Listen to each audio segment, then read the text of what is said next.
هسې بعضې ټایم به تاسو خیال کړی چې انسان بلا وجه خفه وي، نه څه مشکل وي، نه څه تکلیف وي، نه څه درد وي، نه څه بیماري وي او څه نور هم داسې خفګان مفګان نه وي، خو بلا وجه د هغه زړه چې دی هغه قرار نه اخلي،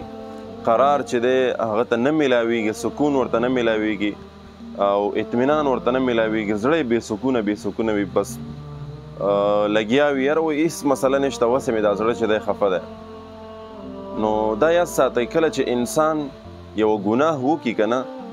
او په هغه ګناه باندې دی استغفار ونه کړي، نو په داسې حالت کې چې دی چې دا استغفار په ده باندې قرض پاتې شي، دا ګناه د ده په کاته کې لیکلی پاتې شي او دی د دغې ګناه د مټاولو کوشش ونه کړي، استغفار ونه کړي، الله رب العزت نه معافي ونه غواړي، نو په داسې حالت کې د مسلمان زړه بې قراره شي، زړه ته بیا اطمینان نه میلاویږي او کله چې دی بیا توبه وکړي، استغفار وکړي،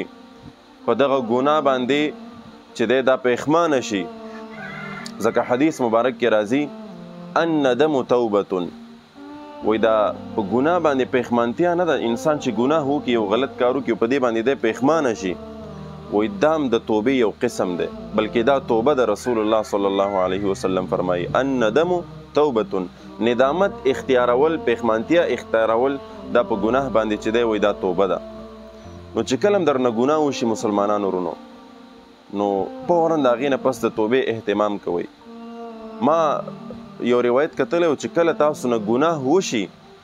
نو وایي د ګناه نه پس فورا نیکي کوئ، ځکه دغه نیکي د دغې ګناه چې دی یو قسم ته کفاره ګرځي. نو چې کله تاسو نه ګناه وشي د استغفار سره سره بیا کوشش کوئ یو نیکي هم کوئ، د نیکۍ کار کوئ، ذکر اذکار کوئ، صدقه کوئ،